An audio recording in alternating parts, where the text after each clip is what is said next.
Hello നമസ്കാരം. അനുജാസ് teaching ആസ്പിരൻസിലേക്ക് ഏവർക്കും സ്വാഗതം. ഇന്ന് നമ്മൾ ഡിസ്കസ് ചെയ്യാൻ പോകുന്നത് 3-ാം ക്ലാസ്സിന്റെ EVS രണ്ടാമത്തെ പാഠഭാഗവും അതുമായി ബന്ധപ്പെട്ട ഹാൻഡ് ബുക്കിന്റെ കുറച്ച് ഭാഗവുമാണ്. ഓരോ പാഠത്തിനെയും കുറിച്ചും അടിസ്ഥാനപരമായ ആശയ രൂപീകരണം എന്നുള്ള ഇത് മാത്രമാണ് നമ്മൾ ഇത്തരം ക്ലാസ്സുകൾ കൊണ്ട് ഉദ്ദേശിക്കുന്നത്. ഒന്നും അറിയില്ല എന്ന് പറയാതെ ആശയം പരിചയമെങ്കിലും ആകട്ടെ എന്നതേ ഉദ്ദേശിക്കുന്നുള്ളൂ. മുഴുവനായി തീർക്കുക എന്ന് പറയുന്നത് നമുക്ക് പോസിബിൾ ആയിട്ടുള്ള കാര്യമല്ല. ഇന്റർവ്യൂവിന് വേണ്ടിയിട്ട് ജസ്റ്റ് നമ്മൾ പാഠഭാഗങ്ങളെ കുറിച്ച് ധാരണ നമുക്ക് വേണം. ഓരോ തീമുമായി ബന്ധപ്പെട്ട് ചോദ്യങ്ങൾ വരുമ്പോൾ 3-ാം ക്ലാസ്സിന്റെ രണ്ടാമത്തെ പാഠഭാഗവുമായി ബന്ധപ്പെട്ട് പറയുകയാണെങ്കിൽ, അല്ലെങ്കിൽ 3-ാം ക്ലാസ്സിന്റെ 1-ാമത്തെ പാഠഭാഗവുമായി ബന്ധപ്പെട്ട് പറയുകയാണെങ്കിൽ എന്നൊക്കെ പറഞ്ഞ് നിങ്ങൾക്ക് ഉദാഹരണ സഹിതം പറയാനാകണം. അതിനുവേണ്ടിയാണ് നമ്മൾ ഈ പാഠഭാഗങ്ങൾ നോക്കുന്നത്. നോക്കാം. ജന്തുലോകത്തേക്ക്. നമുക്ക് ചുറ്റുമുള്ള ജന്തുലോകത്തിന്റെ വൈവിധ്യവും പ്രാധാന്യവും തിരിച്ചറിഞ്ഞ് ജൈവ വൈവിധ്യ സംരക്ഷണ പ്രവർത്തനങ്ങളിൽ ഏർപ്പെടാനുള്ള മനോഭാവം രൂപപ്പെടുത്തുക എന്നതാണ് ഈ യൂണിറ്റിലെ പ്രവർത്തനങ്ങളുടെ ആത്യന്തിക ലക്ഷ്യം. ഇത് ഹാൻഡ് ബുക്ക് ആണ് കേട്ടോ, ടീച്ചേഴ്സ് ടെക്സ്റ്റ് ആണ്. ചുറ്റുപാടുമുള്ള ജീവികളിൽ വളർത്തുജീവികളെയും അല്ലാത്തവയെയും തരംതിരിക്കൽ, വളർത്തുജീവികളെ കൊണ്ടുള്ള പ്രയോജനങ്ങൾ പട്ടികപ്പെടുത്തൽ, പരിസരത്തുള്ള പരമാവധി ജീവികളെ കണ്ടെത്താനുള്ള അന്വേഷണം നടത്തൽ, ജീവികളുടെ ശാരീരിക സവിശേഷതകളിലെ വൈവിധ്യം തിരിച്ചറിയൽ, അവയുടെ വ്യത്യസ്ത സഞ്ചാര രീതികൾ, ആഹാര രീതികളിലെ വൈവിധ്യം, പൂമ്പാറ്റയുടെ ജീവിതചക്രം തുടങ്ങിയ ആശയങ്ങളിലൂടെ കടന്നു പോകുന്നത് വഴി കുട്ടിയിൽ പരിസരത്തെ ജൈവ വൈവിധ്യത്തിൽ സ്വാഭാവികമായ ആകാംക്ഷയും അന്വേഷണ ത്വരയും ജനിപ്പിക്കാനുള്ള അവസരം ഈ പാഠഭാഗത്തുണ്ട്. ഒപ്പം പ്രകൃതിയിലെ എല്ലാ ജന്തുക്കൾക്കും തുല്യമായ പ്രാധാന്യം ഉണ്ടെന്ന മനോഭാവവും കുട്ടിയിൽ രൂപപ്പെടാനും ഈ യൂണിറ്റ് സഹായിക്കുന്നുണ്ട്. പ്രകൃതിയിൽ എല്ലാ ജന്തുക്കൾക്കും തുല്യ പ്രാധാന്യമുണ്ട് എന്ന് കുട്ടി ഈ പാഠത്തിലൂടെ എന്ത് ചെയ്യുന്നു? ഉൾക്കൊള്ളുന്നു. അവയുടെ വൈവിധ്യവും പരസ്പര ബന്ധവും ബോധ്യപ്പെടുന്ന കുട്ടി ജൈവ വൈവിധ്യ പ്രവർത്തനങ്ങളിൽ സ്വാഭാവികമായ താല്പര്യത്തോടെ പങ്കെടുക്കാനുള്ള മനോഭാവം ഈ യൂണിറ്റിന്റെ വിനിമയത്തിലൂടെ ആർജിക്കുകയും വേണം. നിരീക്ഷണം, പട്ടികപ്പെടുത്തൽ, വർഗീകരണം, താരതമ്യം ചെയ്യൽ തുടങ്ങിയ പ്രക്രിയാശേഷികളുടെ സാധ്യതകൾ മിക്ക പ്രവർത്തനങ്ങളിലുമുണ്ട്. ഹാൻഡ് ലെൻസ് ഉപയോഗപ്പെടുത്തി പരിസരത്തെ ജീവികളെ നിരീക്ഷിക്കുന്ന കുട്ടി ശാസ്ത്രത്തിന്റെ രീതി പരിചയപ്പെട്ടു തുടങ്ങുകയാണ്. അപ്പൊ ഹാൻഡ് ലെൻസ് ഒക്കെ ഉപയോഗിച്ച് കുറച്ചുകൂടി നിരീക്ഷണം എന്നതിനെ ഒന്നുകൂടി അവര് കുറച്ചുകൂടി ഡീപ്പായിട്ട് അറിഞ്ഞു തുടങ്ങുന്നത് ഇവിടെയാണ്, 3-ാം ക്ലാസ്സിലാണ് കേട്ടോ. ഈ സന്ദർഭങ്ങളിലെല്ലാം ശാസ്ത്രത്തിന്റെ രീതികളിലൂടെ കുട്ടിയെ ടീച്ചർ നയിക്കണം. പരിസരത്തിലൂടെയുള്ള പരിസര പഠനം എന്ന സമീപനത്തിലൂന്നി ക്ലാസ് മുറിയുടെ പുറത്തുള്ള സാധ്യതകളെ പരമാവധി ഉപയോഗിച്ച് പഠനം സ്വാഭാവികമാക്കാനും വിരൽ ചിത്രങ്ങൾ, നിറം നൽകൽ, കടലാസ് നിർമ്മിതികൾ തുടങ്ങിയ പ്രവർത്തനങ്ങളിലൂടെ ഉത്കൃതിത സാധ്യതകൾ പ്രയോജനപ്പെടുത്തി ക്ലാസ് മുറിയെ സർഗാത്മകമാക്കാനും യൂണിറ്റ് അവസരമൊരുക്കുന്നുണ്ട്. അപ്പൊ പരിസര പഠനത്തില് എന്തൊക്കെ ഉദ്ഗ്രഥിപ്പിച്ചിരിക്കുന്നു എന്ന് ചോദിച്ചാല് അവിടെ ചില പ്രവർത്തനങ്ങളിൽ നമുക്ക് കലാപഠനവും കാണാൻ കഴിയുന്നു എന്നതിന്റെ തിരിച്ചറിവാണ് ഇവിടെ നമുക്ക് ഈ വരികളിൽ നിന്ന് കിട്ടുന്നത്. കലാപഠനവും ഉണ്ട്, അതുപോലെ തന്നെ പ്രവൃത്തി പരിചയമുണ്ട്, അല്ലെ? ഇതെല്ലാം ഇവിടെ നമുക്ക് മനസ്സിലാകുന്നുണ്ട്. ജന്തുലോകത്തിലേക്ക് എന്ന പാഠഭാഗത്തിന്റെ പഠന ലക്ഷ്യങ്ങൾ ചുറ്റുപാടുമുള്ള ജീവികളെ വളർത്തുജീവികളെന്നും അല്ലാത്തവയെന്നും തരംതിരിക്കാനുള്ള ശേഷി നേടുകയും വളർത്തുജീവികളെ കൊണ്ടുള്ള വിവിധ പ്രയോജനങ്ങൾ തിരിച്ചറിയുകയും ചെയ്യുന്നതിലൂടെ പ്രകൃതിയിലെ ജീവജാലങ്ങൾക്കിടയിലുള്ള പരസ്പര ബന്ധം തിരിച്ചറിഞ്ഞ് പ്രവർത്തിക്കുന്നു. ചുറ്റുപാടുമുള്ള ജീവികളുടെ ശാരീരിക സവിശേഷതകളിലെ വൈവിധ്യം നിരീക്ഷണത്തിലൂടെ തിരിച്ചറിയുക വഴി പ്രകൃതിയിലെ വൈവിധ്യത്തെ അംഗീകരിക്കാനും ആസ്വദിക്കാനും കഴിയുക. ഇതാണ് ആദ്യത്തെ പഠന ലക്ഷ്യം. അതിന്റെ ആശയങ്ങൾ: വളർത്തുജീവികളും അല്ലാത്തവയും ജീവികളെ കൊണ്ടുള്ള പ്രയോജനങ്ങൾ ചെറുതും വലുതുമായി ധാരാളം ജീവികൾ നമുക്ക് ചുറ്റുമുണ്ട്. ശാരീരിക സവിശേഷതകളിൽ ഓരോ ജീവിയും വ്യത്യസ്തത പുലർത്തുന്നു. കടലിൽ വൈവിധ്യമാർന്ന ജീവികളുണ്ട് തുടങ്ങിയ ആശയങ്ങളാണ് ഇവിടെ നിന്ന് കിട്ടുന്നത്. വളർത്തുജീവികളും അല്ലാത്തവയും ജീവികളെ കൊണ്ടുള്ള പ്രയോജനങ്ങൾ ചെറുതും വലുതുമായ ധാരാളം ജീവികൾ നമുക്ക് ചുറ്റുമുണ്ട്. ശാരീരിക സവിശേഷതകളിൽ ഓരോ ജീവിയും വ്യത്യസ്തത പുലർത്തുന്നത് ഓരോ പോയിന്റായി കൊടുക്കേണ്ടതായിരുന്നു. അപ്പൊ ഇങ്ങനെയൊക്കെ ഉള്ള കാര്യങ്ങൾ നമ്മൾ ഇതിൽ നിന്ന് ഈ ആശയങ്ങളൊക്കെ നേടുന്നു. ഇനി ശേഷികൾ, നൈപുണികൾ. എന്തൊക്കെ ശേഷികളാണ് ഇത് നമ്മൾ കൃത്യമായി മനസ്സിലാക്കണം. സയൻസിലൂടെ നമുക്ക് കിട്ടുന്ന ശേഷികൾ എന്തൊക്കെയാണ്, നൈപുണികൾ എന്തൊക്കെയാണ് എന്നുള്ളത്. നിരീക്ഷണം, പട്ടികപ്പെടുത്തൽ, ആശയവിനിമയം ചെയ്യൽ, താരതമ്യം ചെയ്യൽ, വർഗീകരണം, നിഗമനത്തിലെത്തൽ, ചിത്രീകരിക്കൽ, ഉപകരണം കൈകാര്യം ചെയ്യൽ, ഇതൊക്കെ ഉപകരണം കൈകാര്യം ചെയ്യാനുള്ള ശേഷി അല്ലെങ്കിൽ നൈപുണ്യം ആർജിക്കുന്നു. അഭിനയം, ഇതൊക്കെയാണ് ഈ ഒരു പാഠഭാഗത്തിലൂടെ ലഭിക്കുന്ന ശേഷികൾ, നൈപുണികൾ. അടുത്തത് മനോഭാവം, മൂല്യങ്ങൾ അല്ലെങ്കിൽ മനോഭാവങ്ങൾ എന്നൊക്കെ ഉള്ളത്. പ്രകൃതിയിൽ എല്ലാ ജീവികൾക്കും പ്രാധാന്യമുണ്ട്. എല്ലാ ജീവികളെയും സംരക്ഷിക്കപ്പെടേണ്ടതുണ്ട് എന്നതാണ് ഉദ്ദേശിച്ചിരിക്കുന്നത്. ഓരോ ജീവിക്കും അനന്യമായ സവിശേഷതകളുണ്ട്. അനേകം വൈവിധ്യങ്ങൾ നിറഞ്ഞതാണ് ജന്തുലോകം, അല്ലെ? ഇത്രയും കാര്യങ്ങളാണ് മൂല്യം അല്ലെങ്കിൽ മനോഭാവത്തില് അറിയുന്നത്. ഇനിയും ഉണ്ട്. ആദ്യത്തെ പേജ് അങ്ങ് വായിക്കുകയാണ്. പഠന പ്രവർത്തനം, വളർത്തുജീവികളെ പട്ടികപ്പെടുത്തൽ. എന്തിനുള്ള പഠന പ്രവർത്തനമാണ് ഈ ആശയം? വളർത്തുജീവികളും അല്ലാത്തവയും എന്ന ആശയം കിട്ടാൻ വേണ്ടിയിട്ട് നിരീക്ഷണമാണ് ഉപയോഗിച്ചിരിക്കുന്നത്. അപ്പൊ അതിനു വേണ്ടിയിട്ട് പ്രകൃതിയിലെ എല്ലാ ജീവജാലങ്ങൾക്കും പ്രാധാന്യമുണ്ട് എന്ന ഒരു മൂല്യമാണ് കുട്ടിക്ക് അവിടെ കിട്ടുന്നത്. അപ്പൊ ഇതിനൊക്കെ വേണ്ടി തയ്യാറാക്കിയ പഠന പ്രവർത്തനമാണ് വളർത്തുജീവികളെ പട്ടികപ്പെടുത്തൽ. ജീവികളെ കൊണ്ടുള്ള പ്രയോജനങ്ങൾ, അങ്ങനെ ഓരോന്നും കേട്ടോ. പഠന പ്രവർത്തനം.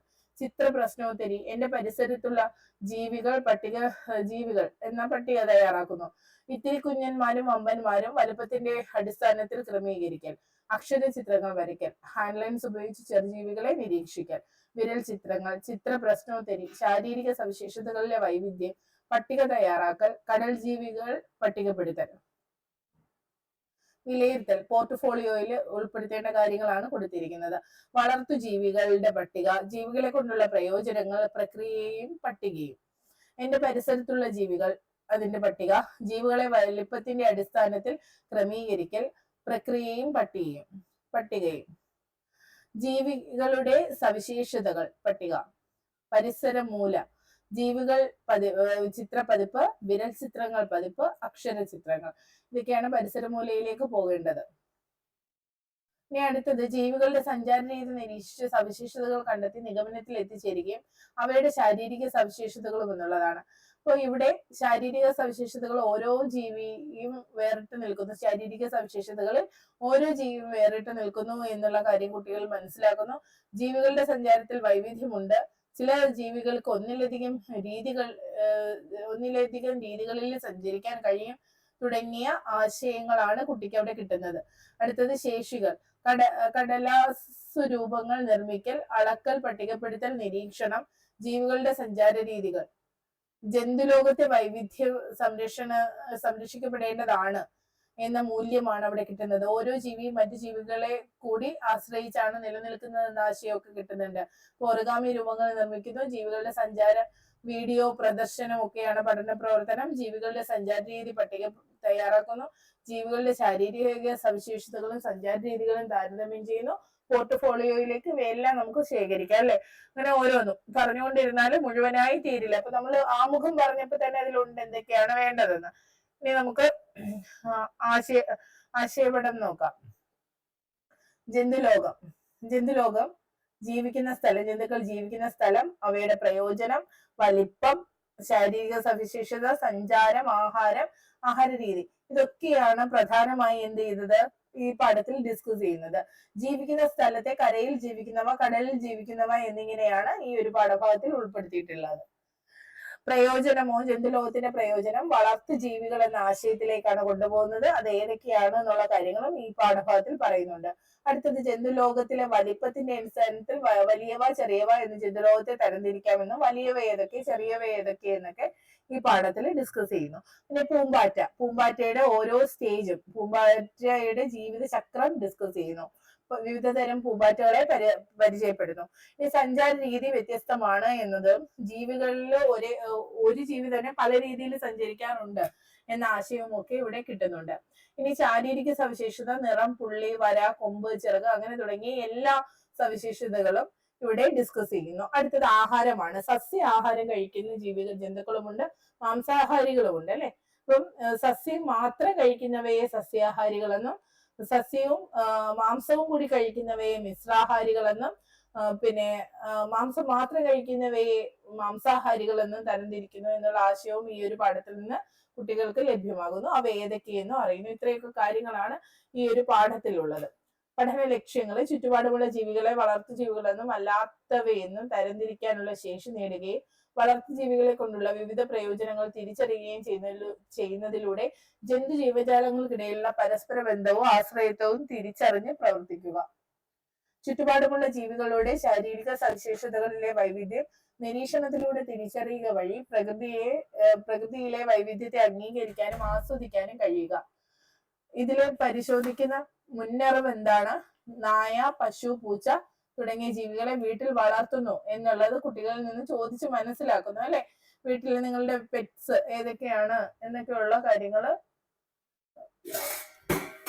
ചോദിച്ച് മനസ്സിലാക്കുന്നു. അടുത്തത് പാല്, മുട്ട, മാംസം എന്നീ ആവശ്യങ്ങൾക്ക് വേണ്ടിയാണ് ജീവികളെ വളർത്തുന്നത് എന്ന ആശയം കുട്ടികളിൽ നേരത്തെ തന്നെ ഉണ്ടായിട്ടുണ്ട്. ആ ആശയം വീണ്ടും പരിശോധിപ്പിക്കപ്പെടുന്നു. പിന്നെ നമ്മുടെ ചുറ്റുപാടിൽ ചെറിയ ജീവികളും വലിയ ജീവികളും ഉണ്ട് എന്ന ആശയവും കുട്ടികൾക്ക് നേരത്തെ തന്നെ അറിയാം. അപ്പൊ ഈ കാര്യങ്ങളൊക്കെ പഠന പ്രവർത്തനത്തിന്റെ ഭാഗമായി ടീച്ചർ എന്ത് ചെയ്യുന്നു? ചോദിച്ച് മനസ്സിലാക്കുന്നു, മുന്നറിവുകൾ പ്രയോജനപ്പെടുത്തുന്നു. ഇപ്പൊ 1ാം ക്ലാസ്സിലും അതുപോലെ തന്നെ 1ാം ക്ലാസ്സിലെ മാറിയ പാഠപുസ്തകത്തിലെ ആദ്യത്തെ പാഠം പറവകൾ പാറി, അതിലും പക്ഷികളുടെയൊക്കെ ശരീരഘടനയെ കുറിച്ചും ജീവികളെ കുറിച്ചും ഒക്കെ പഠിക്കുന്നുണ്ട്. ശരീരത്തിന്റെ വ്യത്യാസങ്ങൾ ഒക്കെ ആ ഒരു പാഠം മുതലേ തുടങ്ങുന്നുണ്ട്. അതുപോലെ തന്നെ നിലവിലത്തെ 2ാം ക്ലാസ്സിലുണ്ട് സഞ്ചാര രീതികൾ തരംതിരിക്കാനും അതേക്കുറിച്ച് അതിനനുസരിച്ച് ജീവികളെ പട്ടികപ്പെടുത്താനും ഒക്കെ ഇപ്പോഴത്തെ 2ാം ക്ലാസ്സിന്റെ പാഠപുസ്തകത്തിലും ഉണ്ട്. മാറുന്ന പുസ്തകത്തിലും അത് ഉണ്ടാകാം. അത് 3ാം ക്ലാസ്സിലേക്ക് വരുമ്പോൾ ഇതിനൊക്കെ കുറച്ചുകൂടി അഡ്വാൻസ്ഡ് ആയിട്ടുള്ള കാര്യങ്ങൾ കുട്ടികൾ പഠിക്കുന്നു. ആഹാര രീതിയെ കുറിച്ചും മറ്റും പോകുന്നു അല്ലെ. ഇനി ഇതിലൂടെ കിട്ടുന്ന ആശയങ്ങൾ നമ്മൾ പറഞ്ഞു. ചില ജീവികളെ ഇണക്കി വളർത്താൻ കഴിയും. വിവിധ ആവശ്യങ്ങൾക്കായി നാം ജീവികളെ പ്രയോജനപ്പെടുത്തുന്നു. നമുക്ക് ചുറ്റും ചെറുതും വലുതുമായ ജീവികളുണ്ട്. ആകൃതി, വലുപ്പം, നിറം, കൊമ്പ്, നഖം, പുള്ളികൾ, വരകൾ തുടങ്ങിയ ശാരീരിക സവിശേഷതകളിൽ ഓരോ ജീവിയും വ്യത്യസ്തത പുലർത്തുന്നു. കടലിൽ വൈവിധ്യമാർന്ന ധാരാളം ജീവികൾ വസിക്കുന്നുണ്ട്. ഈ ആശയങ്ങളൊക്കെ കിട്ടുന്നുണ്ട്. ശേഷികളും നൈപുണ്യങ്ങളും ഒക്കെ നേരത്തെ പറഞ്ഞവയൊക്കെ തന്നെയാണ്. മൂല്യവും മനോഭാവവും ഒക്കെ നമ്മൾ ഡിസ്കസ് ചെയ്തു. അങ്ങനെ എല്ലാം കേട്ടോ. ഇനി ചിത്രവായനയിലൂടെ പാഠം ആരംഭിക്കാം എന്ന് കൊടുത്തിട്ടുണ്ട്. ഇവിടെ മുതൽ നമ്മൾ പ്രവർത്തനങ്ങളിലേക്ക് കടക്കുകയാണ്. ഒന്ന് ജസ്റ്റ് വായിച്ചിട്ട് പുസ്തകത്തിൽ നോക്കാമേ. മുന്നറിവ് പ്രയോജനപ്പെടുത്തി വളർത്തു ജീവികളെയും അല്ലാത്തവയെയും തിരിച്ചറിയുക എന്നതാണ് പ്രവർത്തനത്തിന്റെ ലക്ഷ്യം. അപ്പം അവിടെ ഒരു ചിത്രം കൊടുത്തിട്ടുണ്ട്. ലക്ഷ്യം എന്താണ്? കുട്ടികളുടെ മുന്നറിവ് പരിശോധനയാണ്. എല്ലാ കുട്ടികളെയും പഠന പ്രവർത്തനങ്ങളിലേക്ക് സജ്ജരാക്കുന്നതിന് കൂടി ഈ പ്രവർത്തനം ഉപകരിക്കും. ചിത്രം വലിയ സ്ലൈഡിൽ പ്രദർശിപ്പിക്കുകയോ ജിക്സോ പസിൽ രൂപത്തിൽ ഗ്രൂപ്പുകളിൽ നൽകുകയോ ആകാം. മിത്രയുടെ വീട് പരിസരം കണ്ടല്ലോ. ഏതെല്ലാം ജീവികളാണ് ചിത്രത്തിലുള്ളത് എന്നൊക്കെ ടീച്ചർ ചോദിക്കുന്നു. മിത്രയുടെ വീട്ടുപരിസരത്തുള്ള ജീവികൾ ഏതൊക്കെയെന്ന് കുട്ടികൾ കണ്ടെത്തി പറയട്ടെ. കോഴിയും കുഞ്ഞുങ്ങളും, പൂവൻ കോഴി, നായ, പൂച്ച, പശുക്കുട്ടി, ആട്, ചിത്രശലഭം, കാക്ക, കിളി, അണ്ണാൻ, മരംകൊത്തി, തത്ത, പ്രാവുകൾ ഇതൊക്കെയാണ് അതിലുള്ളത്. ഇവയെല്ലാറ്റിനെയും മിത്ര വളർത്തുന്നതായിരിക്കുമോ? ഇവയിൽ മിത്ര വളർത്തുന്ന ജീവികൾ ഏതൊക്കെ? അങ്ങനെ കുട്ടികൾ പ്രതികരിക്കുന്നു. മിത്രയെ പോലെ നിങ്ങളും ഏതെങ്കിലും ജീവികളെ വീട്ടിൽ വളർത്തുന്നുണ്ടോ? ഏതൊക്കെയാണ്? കുട്ടികൾക്ക് എഴുതാൻ അവസരം കൊടുക്കുന്നു. ഭിന്ന നിലവാരക്കാർക്ക് വളർത്തു ജീവികളുടെ ശബ്ദം, സഞ്ചാരം എന്നിവ അഭിനയിച്ചു കാണിക്കാൻ അവസരം നൽകാം. ശേഷം ഓരോ കുട്ടിയിൽ നിന്നും ഇവരെ ശേഖരിച്ച് ടീച്ചർക്ക് പട്ടികയിൽ രേഖപ്പെടുത്താം. ഇപ്പൊ കുട്ടിയുടെ പേര്, വീട്ടിലെ വളർത്തു ജീവി എന്ന നിലയിൽ പട്ടിക രൂപപ്പെടുത്തുന്നു. അപ്പൊ ഇവിടെ ആദ്യം തന്നെ ഭിന്ന നിലവാരക്കാരെ പരിഗണിക്കുന്ന തരത്തിലുള്ള പ്രവർത്തനം ആസൂത്രണം ചെയ്തിട്ടുണ്ട് അല്ലെ. ഇപ്പോൾ ധാരാളം വളർത്തു ജീവികൾ പട്ടികയിൽ ഉൾപ്പെട്ടിട്ടുണ്ടാവും. പൊതു ചർച്ചയിലൂടെ കൂട്ടിച്ചേർക്കലുകൾ നടത്താം. ഈ വിവരങ്ങൾ ക്രോഡീകരിച്ച് നമ്മുടെ വളർത്തു ജീവികൾ എന്ന തലക്കെട്ടിൽ പട്ടിക തയ്യാറാക്കി കുട്ടികൾ പരിസര പുസ്തകത്തിൽ എഴുതട്ടെ. എന്തിനൊക്കെയാണ് നാം ജീവികളെ വളർത്തുന്നത്? കുട്ടികളിൽ നിന്ന് പ്രതികരണങ്ങൾ ക്ഷണിക്കാം. ഓരോ കുട്ടിയും തങ്ങളുടെ വളർത്തു ജീവികളെ കൊണ്ടുള്ള പ്രയോജനങ്ങൾ പറയട്ടെ. ആവശ്യമെങ്കിൽ ചില ചോദ്യങ്ങൾ ഉന്നയിച്ച് കുട്ടികളെ ആശയത്തിലേക്ക് നയിക്കാം. കോഴിയെ വളർത്തുന്നത് എന്തിനാവും?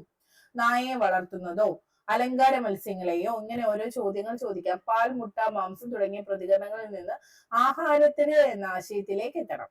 ഓരോ ആവശ്യത്തിനും ഉപയോഗപ്പെടുത്തുന്ന ജീവികളുടെ പേരും ചർച്ചയിൽ പരാമർശിക്കണം. ചർച്ചയെ സഹായിക്കുന്നതിന് ചിത്രങ്ങളും വീഡിയോകളും ഉപയോഗപ്പെടുത്താം. ക്ലാസ്സിൽ രൂപപ്പെട്ട ധാരണകൾ ചേർത്ത് പാഠപുസ്തക ഭാഗം പൂരിപ്പിക്കട്ടെ. ആഹാരത്തിന്, സുരക്ഷയ്ക്ക്, കൗതുകത്തിന്, ആദായത്തിന് തുടങ്ങിയ കാര്യങ്ങൾ കുട്ടികളെ കൊണ്ട് പറയിപ്പിക്കണം കേട്ടോ. ഇനി കാർഡുകളി. കോഴി, ആട്, നായ, പ്രാവ്, താറാവ്, പന്നി, പൂച്ച തുടങ്ങിയ വളർത്തു ജീവികളുടെ പേരുകൾ എഴുതിയ കാർഡുകൾ ഒരു പെട്ടിയിൽ ടീച്ചർ കരുതി വെക്കണം.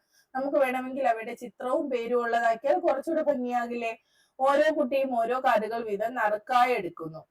തങ്ങൾക്ക് ലഭിച്ച ജീവിയെ കൊണ്ടുള്ള പ്രയോജനങ്ങൾ എന്തെല്ലാമെന്ന് ഓരോരുത്തരായി പറയണം. മറ്റു കുട്ടികൾക്ക് കൂട്ടിച്ചേർക്കലുകൾ നടത്താം. ഇത് ടീച്ചർ ഒരു ചാർട്ടിൽ പട്ടികയായി രേഖപ്പെടുത്തുന്നു. കുട്ടികൾ സംഘമായി പാഠപുസ്തകത്തിലെ പട്ടിക ജീവികളെ കൊണ്ടുള്ള പ്രയോജനങ്ങൾ പൂർത്തീകരിക്കട്ടെ. കുട്ടികൾ തയ്യാറാക്കിയ പട്ടിക വികസിപ്പിച്ച് ടീച്ചർ ക്രോഡീകൃത പട്ടിക ചാർട്ടിൽ രേഖപ്പെടുത്താവുന്നതാണ്. ഇത് കുട്ടികളുടെ പരിസര പുസ്തകത്തിലേക്ക് ചേർക്കുകയാവാം. കുട്ടികളുടെ നിരീക്ഷണ ശേഷിയുമായി ബന്ധപ്പെട്ട വിലയിരുത്തലിനു കൂടി കാർഡുകളെ പ്രയോജനപ്പെടുത്താവുന്നതാണ്. തുടർന്ന് തയ്യാറാക്കിയ പട്ടികയെ ആധാരമാക്കി ടീച്ചർക്ക് ചില ചോദ്യങ്ങൾ ഉയർത്താം. അപ്പൊ അങ്ങനെ കാര്യങ്ങളെല്ലാം കൊടുത്തിട്ടുണ്ട്. ചിത്ര പ്രശ്നോത്തരി, പിന്നെ ഇത് ഒരു ചിത്ര പ്രശ്നോത്തരി രൂപത്തിൽ ചില ജീവികളുടെ ചിത്രം കാണിക്കാം. Chart, flannel board, digital screen തുടങ്ങിയ സങ്കേതങ്ങൾ ഇതിനായി ഉപയോഗപ്പെടുത്താം. സ്ക്രീനിൽ തെളിയുന്ന ജീവിയെ തിരിച്ചറിയുക എന്നതാണ് മത്സരം. തിരിച്ചറിയുന്ന ഗ്രൂപ്പുകൾക്ക് സ്കോർ നൽകി മത്സരാന്തരീക്ഷം നിലനിർത്താം. കുട്ടിയുടെ അനുഭവ പരിസരത്തുള്ള ജീവികളുടെ ചിത്രങ്ങളാവണം പരമാവധി ഉപയോഗിക്കേണ്ടത്. ചിത്രവും ജീവിയുടെ പേരും ചേരുംപടി ചേർക്കുന്ന പ്രവർത്തനമായും ഇത് സംഘടിപ്പിക്കാം. തുടർന്ന് ഇത്തരത്തിലുള്ള ചില ജീവികളുടെ ചിത്രം പാഠഭാഗത്ത് നൽകിയിരിക്കുന്നത് തിരിച്ചറിഞ്ഞ് പേരുകൾ എഴുതട്ടെ. ഇപ്പം രസകരമായി പഠന പ്രവർത്തനങ്ങൾ പോവുകയാണ് അല്ലെ, ഗെയിം രീതിയിലൂടെ, കളി രീതിയിലൂടെ. അടുത്തത് പരിസര നടത്തമാണ് പറയുന്നത്. കണ്ടോ, അപ്പൊ സ്കൂൾ പരിസരം നിരീക്ഷിക്കണം. അപ്പൊ നമ്മൾ എങ്ങോട്ടേക്കാ പോകുന്നത്? ജൈവ വൈവിധ്യ ഉദ്യാനത്തിലേക്കും പിന്നെ അടുത്തുള്ള സ്ഥലങ്ങൾ ഉണ്ടെങ്കിൽ അവിടേക്കും അല്ലെ. എന്റെ പരിസരത്തുള്ള ജീവികൾ, മണ്ണിരയൊക്കെ നിരീക്ഷണമെങ്കിൽ കുട്ടിക്ക് മണ്ണിൽ നോക്കണം അല്ലെ, മണ്ണിലേക്ക് ഇറങ്ങണം, മണ്ണ് പരിശോധിക്കണം.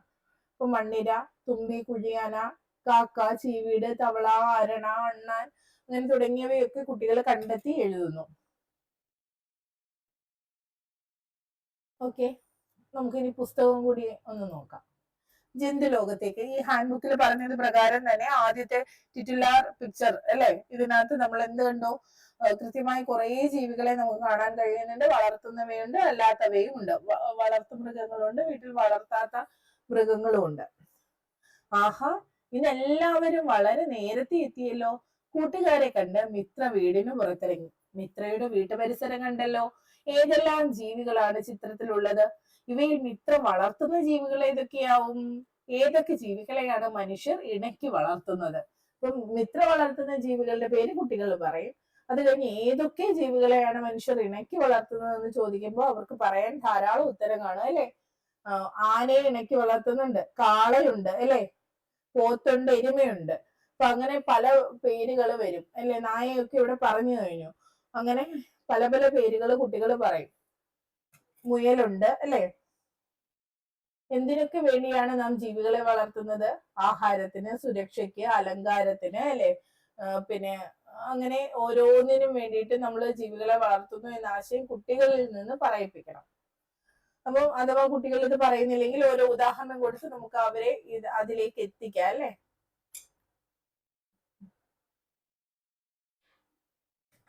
ഇനി നമുക്ക് വളർത്തു ജീവികളെ കൊണ്ടുള്ള പ്രയോജനങ്ങളുമായി ബന്ധപ്പെട്ട പട്ടിക പൂർത്തിയാക്കാം എന്നൊക്കെ പറഞ്ഞിട്ട് കുട്ടികളെ കൊണ്ട് ഈ പട്ടിക പൂർത്തിയാക്കിക്കാം അല്ലെ. വിവിധ ആവശ്യങ്ങൾക്കായി നാം ജീവികളെ വളർത്തുന്നു. ചില ജീവികളുടെ പാൽ, മുട്ട, മാംസം തുടങ്ങിയവ ആഹാരത്തിന് ഉപയോഗിക്കുന്നു. കൗതുകത്തിന് വേണ്ടി വളർത്തുന്ന ജീവികളും ഉണ്ട്. ഇനി ഇവിടെ കുട്ടികൾ തന്റെ പരിസരത്തെ ജീവികളെ തിരിച്ചറിയുകയാണ് ചെയ്യുന്നത് അല്ലെ. കീരിയൊക്കെ എല്ലാ കുട്ടികളും കണ്ടിട്ടുണ്ടോ എന്ന് അറിയില്ല. അപ്പൊ ഇതെല്ലാം കുട്ടികൾ പറയണം എന്ന ഉദ്ദേശത്തിലാണ് ചിത്രവായന കൊടുത്തിരിക്കുന്നത്. ഇവ നമ്മുടെ വീട്ടിലും പരിസരത്തുമായി ജീവിക്കുന്നവയാണല്ലോ. ഇവയിൽ വളർത്തു ജീവികളുണ്ടോ? വീട്ടിലും പരിസരത്തിലുമുള്ള കൂടുതൽ ജീവികളെ കണ്ടെത്തി എന്റെ പരിസര പുസ്തകത്തിൽ എഴുതൂ എന്ന് പ്രവർത്തനം കൊടുത്തിരിക്കുന്നു. എത്ര ജീവികളെ കണ്ടെത്താൻ കഴിഞ്ഞു? നിങ്ങളുടെ കൂട്ടുകാർക്കോ? ഇവിടെ നമ്മൾ എന്ത് ചെയ്യുന്നു? ലിസ്റ്റ് വിപുലീകരിക്കും അല്ലെ. അങ്ങോട്ടും ഇങ്ങോട്ടും ഷെയർ ചെയ്ത് ലിസ്റ്റ് വിപുലീകരിക്കും. ഇത്തിരി കുഞ്ഞന്മാരും വമ്പന്മാരും മിത്രയും കൂട്ടരും ജീവികളുടെ പേര് പറഞ്ഞ് കളിക്കുകയാണ്. ആരാണ് ഏറ്റവും കൂടുതൽ ജീവികളെ കണ്ടെത്തുക? തമ്മിൽ മത്സരമായി. പുൽച്ചാടി, മിന്നാമിനുങ്ങ്, ഓന്ത്, വണ്ട്, പശു പറഞ്ഞ ജീവികളുടെ ചിത്രം വരയ്ക്കാനും അവർ മറന്നില്ല. മിത്ര വരച്ച ജീവികളുടെ ചിത്രങ്ങൾ കണ്ടല്ലോ. നമുക്ക് ഇതുപോലെ കളിച്ചാലോ? പേര് പറയാതെ ജീവികളുടെ ശബ്ദമോ ചലനമോ അവതരിപ്പിക്കൂ. കൂട്ടുകാർ ജീവികളെ തിരിച്ചറിയട്ടെ. ഇപ്പൊ ക്ലാസ്സിൽ ഈ ഒരു പ്രവർത്തനം നടക്കുമ്പോൾ കലാപഠനത്തിന്റെ സാധ്യതയായി. അവിടെ പഠന പിന്നോക്കാവസ്ഥ അനുഭവിക്കുന്ന കുട്ടികൾക്ക് മുന്നോട്ട് വരാനുള്ള ഒരു അവസരമായി അല്ലെ. നമുക്ക് വേണമെങ്കിൽ അനുരൂപീകരണം നടക്കുന്നു എന്ന് പറഞ്ഞുകൂടെ ഇവിടെ. ഇനി അപ്പൊ അനുരൂപീകരണം നടത്തിയ പാഠപുസ്തകമാണോ എന്ന് ചോദിച്ചാൽ അതേ എന്ന് നമുക്ക് ഉത്തരം പറയാം അല്ലെ.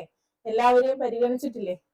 ഇനി പേര് പറയാതെ ജീവികളുടെ ശബ്ദമോ ചലനമോ അവതരിപ്പിക്കുന്നു അല്ലെ. ഇങ്ങനെ വരുമ്പോൾ കുട്ടികൾക്ക് ഒന്ന് അവരുടെ നിരീക്ഷണ പഠനത്തിൽ നിന്നാണ് അവർ ഈ ശബ്ദത്തെയൊക്കെ ഉൾക്കൊള്ളുന്നത്.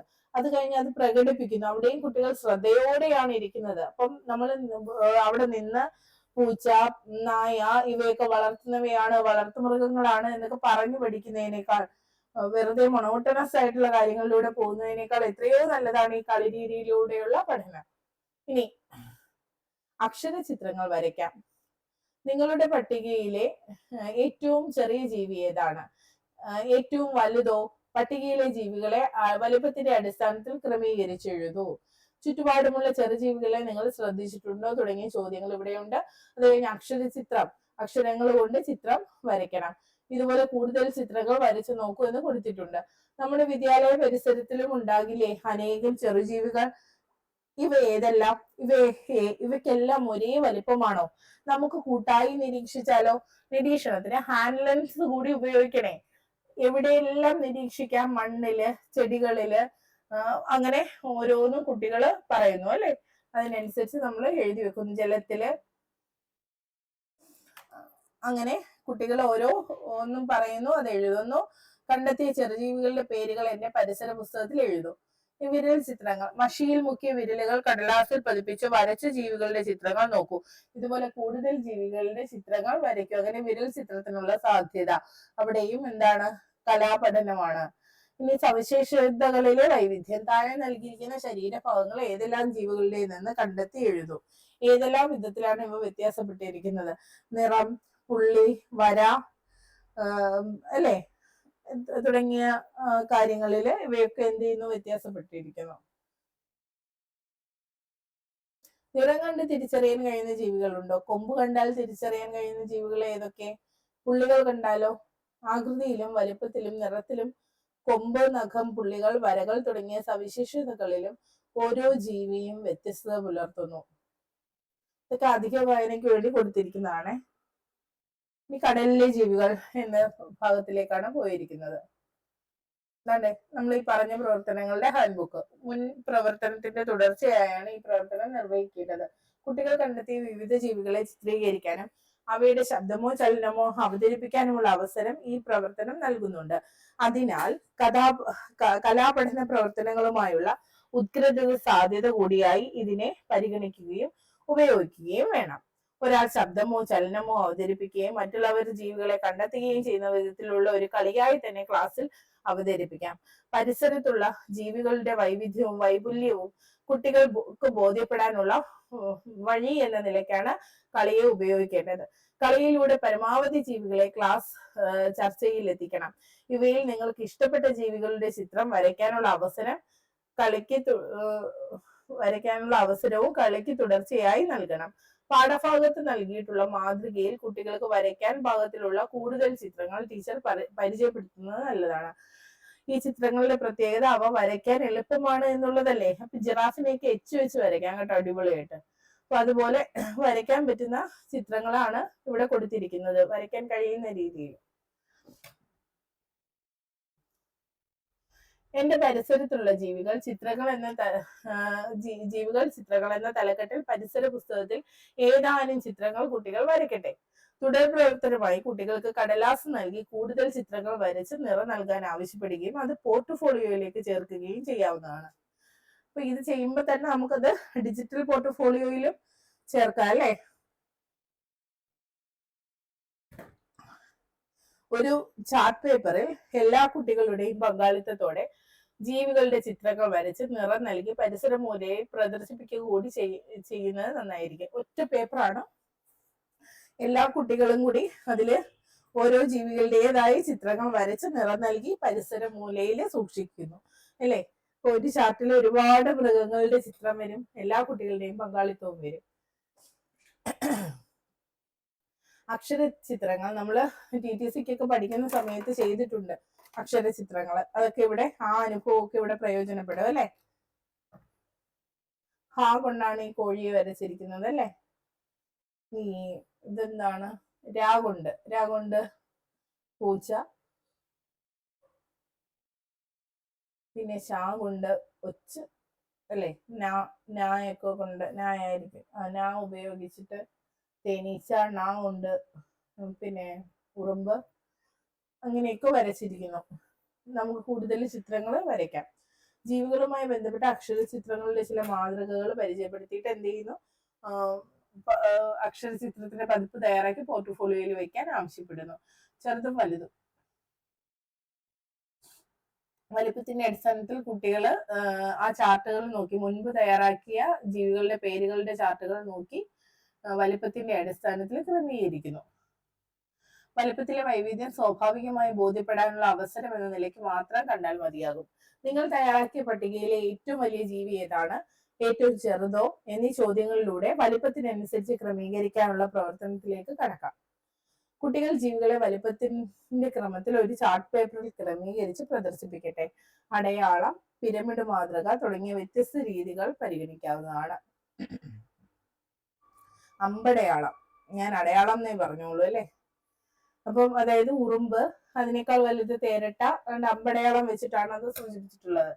അതല്ല എന്നുണ്ടെങ്കിൽ പിന്നെ മുകളിലെ ഏറ്റവും ചെറുത്, താഴെ അതില് വലുത്, അങ്ങനെ ആ ഒരു രീതിയിൽ പിരമിഡ് മാതൃകയിൽ നമുക്ക് തയ്യാറാക്കാം.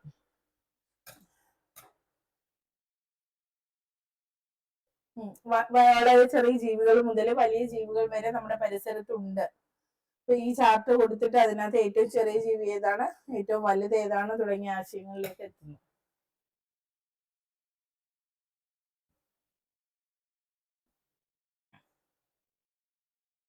ഇവയൊന്നുമല്ല, ഇതേക്കാൾ ചെറിയ ജീവികൾ നമ്മളുടെ ലോകത്ത്, നമ്മുടെ പരിസരത്തും ഒക്കെ ഉണ്ട്. നമുക്ക് നഗ്ന നേത്രങ്ങൾ കൊണ്ട് കാണാനാകുന്നില്ല എന്നേ ഉള്ളൂ അല്ലെ.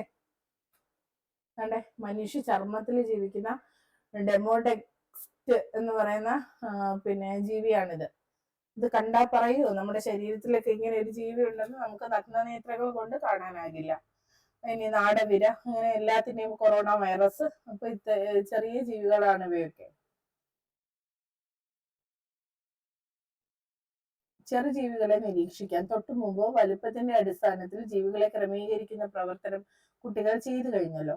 ഇതുമായി ബന്ധിപ്പിച്ച് ചെറുജീവികൾ എന്ന ആശയത്തിലേക്ക് എത്തണം. തേൻ, ചെള്ള്, മൂട്ട തുടങ്ങിയ ജീവികളുടെ കാര്യം ചർച്ച ചെയ്ത് തുടങ്ങാവുന്നതാണ്. തേനിനെ പോലെ വളരെ ചെറിയ ജീവികളെ നിങ്ങൾ കണ്ടിട്ടുണ്ടോ? ഏതെല്ലാം? നമ്മുടെ വിദ്യാലയ പരിസരത്തും ഉണ്ടാവില്ലേ ഇത്തരം ചെറുജീവികൾ? ഒന്ന് നിരീക്ഷിച്ചാലോ? ഈ ചോദ്യങ്ങൾ ചോദിക്കുമ്പോൾ വെറുതെ ഇരിക്കാൻ കുട്ടിക്ക് അവസരമില്ല. അവന്റെ ചിന്ത അവന് പ്രയോഗിച്ചേ പറ്റൂ അല്ലെ. അങ്ങനെ ഓരോരോ ചോദ്യങ്ങളിലൂടെയാണ് ടീച്ചർ ക്ലാസ്സിനെ മുന്നോട്ട് കൊണ്ടുപോകുന്നത്.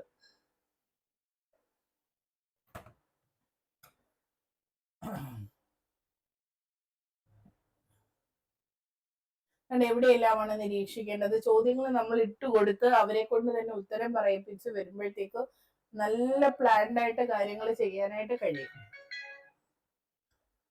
ഇനി ഹാൻഡ് ലെൻസ് ഉപയോഗിച്ച് നിരീക്ഷിക്കുമ്പോൾ നിരീക്ഷണത്തിന് യോജിച്ച സ്ഥലങ്ങൾ ടീച്ചർ മുൻകൂട്ടി കണ്ടുവയ്ക്കണം. മണ്ണ്, മരം, ചെടികൾ, മതില്, ഭിത്തി, മൺപുത്തുകൾ തുടങ്ങിയ വ്യത്യസ്ത സ്ഥലങ്ങൾ നിരീക്ഷിക്കാം. ടീച്ചർ മുൻകൂട്ടി ഹാൻഡ് ലെൻസ് ഉപയോഗിച്ചുള്ള നിരീക്ഷണം നടത്തുന്നത് അഭികാമ്യം.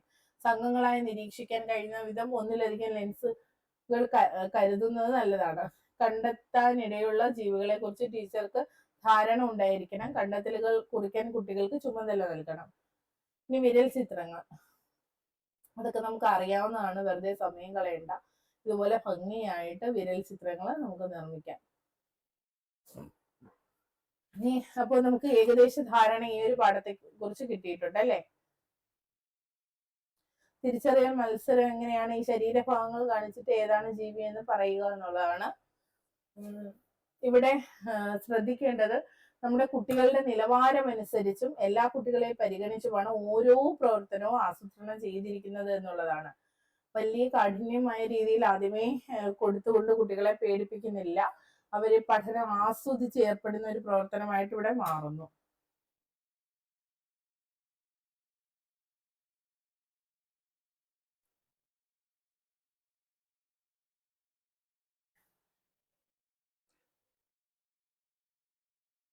നിറത്തിന്റെ അടിസ്ഥാനത്തിൽ വേഗം തിരിച്ചറിയാൻ കഴിയുന്നവ കൊക്ക്, തത്ത, കാക്ക, പൊന്മാൻ തുടങ്ങിയവ. ശരീരത്തിൽ സവിശേഷമായ വരകളുള്ളവ ഏതൊക്കെയാണെന്ന് വെച്ചിട്ട് ആ ജീവികൾ. അങ്ങനെ ഓരോരോ പ്രത്യേകതകൾ അനുസരിച്ച് പുള്ളിയുടെയും വലിപ്പത്തിന്റെയും കൊമ്പിന്റെയും നഖത്തിന്റെയും കുളമ്പിന്റെയും ഒക്കെ അടിസ്ഥാനത്തിൽ ജീവികളെ എന്ത് ചെയ്യുന്നു, തരംതിരിക്കാനായിട്ട് കുട്ടികൾക്ക് അവസരം ലഭിക്കുന്നു. അവരത് ചെയ്യുകയും ചെയ്യുന്നു. കുട്ടികളിൽ കൃത്യമായ രീതിയിൽ കോൺഫിഡൻസ് ഉണ്ടാകുന്നു. അപ്പം തങ്ങൾക്ക് ഇതൊക്കെ കഴിയും, പഠനം ഇത്രയേ ഉള്ളൂ എന്നുള്ള ഒരു ചിന്ത കുട്ടിയിലേക്ക് ആദ്യം വരുമ്പോൾ അവന് വല്ലാത്ത ആത്മവിശ്വാസമാണ് തോന്നുന്നത്. പിന്നീട് അതിന്റെ ലെവലുകൾ കൂട്ടി കൂട്ടി നമ്മൾ പ്രവർത്തനങ്ങളിലേക്ക് കൊണ്ടുപോവുകയാണ് ചെയ്യുന്നത്.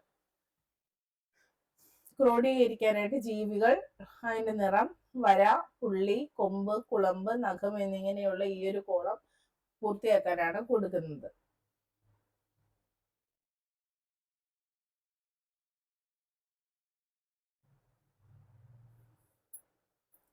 ഇനി ജീവികളുടെ ശാരീരിക സവിശേഷതകൾ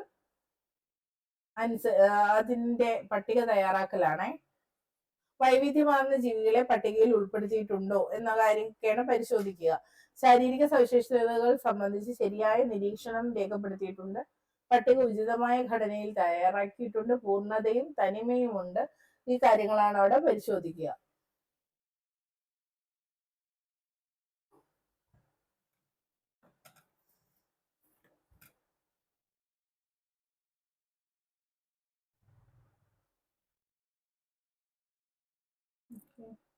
ഞാനിങ്ങനെ എന്തൊക്കെയാ വേണ്ടതെന്നൊന്ന് നോക്കുവാണ്.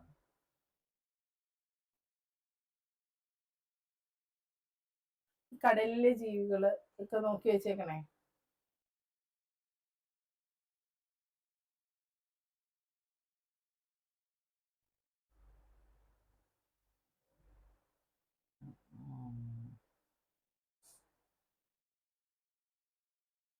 ഇവിടെ ഈ പാഠഭാഗം ഇങ്ങനെ പോകുമ്പോൾ എൻ്റെ കയ്യിൽ അതിന്റെ പ്രിന്റ് ഔട്ടും ഒക്കെ ഇരിപ്പുണ്ട്. ഇങ്ങനെ പോകുമ്പോൾ നമ്മൾ ഉദ്ദേശിച്ച പോലെ ഈ പാഠം പൂർത്തിയാകില്ല. എല്ലാം കൂടി നമുക്ക് കവർ ചെയ്യാനാകില്ല. അപ്പൊ ബാക്കി നിങ്ങൾ ഈ പാഠഭാഗവുമായി ബന്ധപ്പെട്ട ഒരു ആശയങ്ങൾ നോക്കുക. മൊഡ്യൂൾ അനുസരിച്ച് തിരിച്ചിട്ടുണ്ട്. നമ്മൾ നേരത്തെ പറഞ്ഞ കാര്യങ്ങൾ തന്നെ ഉള്ളൂ ഇവിടെ. ഇനി നോക്കിക്കേ, ജന്തു ജീവിത കാഴ്ചകൾ എന്ന് പറയുന്ന ഡോക്ടർ ബാലകൃഷ്ണൻ ചെറുപ്പയുടെ കേരള ശാസ്ത്ര സാഹിത്യ പരിഷത്തിന്റെ പുസ്തകം തുടർവായനയ്ക്കായിട്ട് ഉപയോഗപ്പെടുത്താനായിട്ട് പറഞ്ഞിട്ടുണ്ട്. അത് കുട്ടികൾക്ക് നമുക്ക് ശാസ്ത്രമൂലയില് വെച്ചു കൊടുക്കാം. അതുപോലെ അവരെ കൊണ്ട് വായിപ്പിക്കാനും ഒക്കെ ശ്രമിക്കാം. അല്ലെങ്കിൽ സജഷനായിട്ട് രക്ഷിതാക്കൾക്ക് പറഞ്ഞു കൊടുക്കുകയും ആകാം. ഇഴയുന്ന കൂട്ടുകാർ ഉണ്ണികൃഷ്ണൻ PKയുടേതാണ്. ഇനി കേരളത്തിലെ നീർപക്ഷികൾ എന്ന് പറയുന്ന ബാബു PP കരക്കാട്ടിന്റെ പുസ്തകം. ഇതൊക്കെ അധിക വായനയ്ക്കുള്ളതാണ്. അത് നിങ്ങൾ മനസ്സിലാക്കി വെച്ചിരിക്കാം.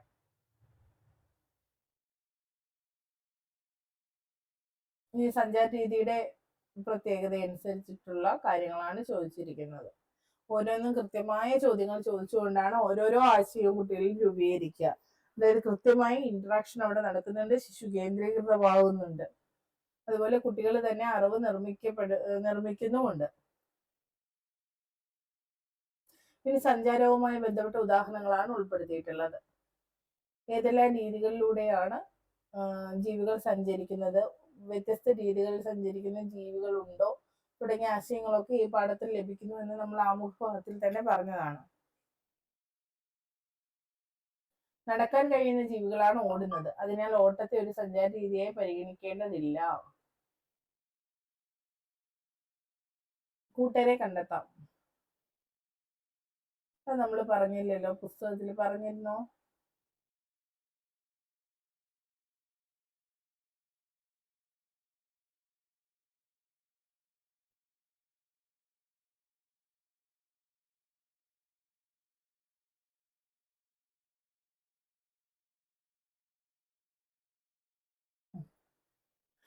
വിലയിരുത്തൽ സൂചകം നോക്കിക്കേ, ഓരോ പഠന പ്രവർത്തനവും കൊടുത്തിട്ട് വിലയിരുത്തൽ സൂചകങ്ങൾ എന്തൊക്കെയെന്ന് ചോദിച്ചിട്ടുണ്ട്. അപ്പൊ പരമാവധി ജീവികളെ ഉൾപ്പെടുത്തിയിട്ടുണ്ടോ എന്നുള്ളതാണ് ഇവിടെ വിലയിരുത്തപ്പെടേണ്ട ഒന്നാമത്തെ കാര്യം. അടുത്തത് വർഗീകരണം കൃത്യമായി നടത്തിയിട്ടുണ്ടോ എന്നുള്ളത്, അനുയോജ്യമായ ഘടന സ്വീകരിച്ചിട്ടുണ്ടോ, പൂർണ്ണതയും തനിമയും ഉണ്ടോ എന്നീ കാര്യങ്ങൾ മാത്രമാണ് ഇവിടെ പരിശോധിക്കുക.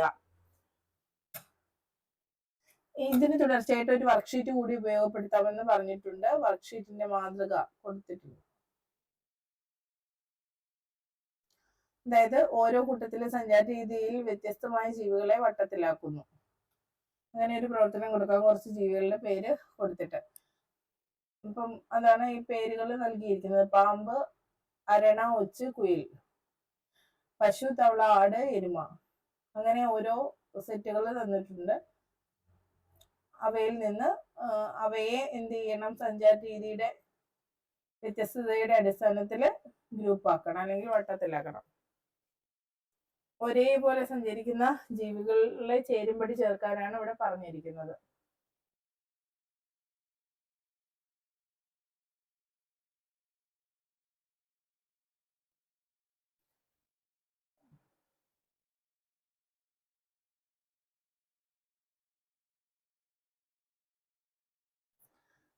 ഓക്കെ,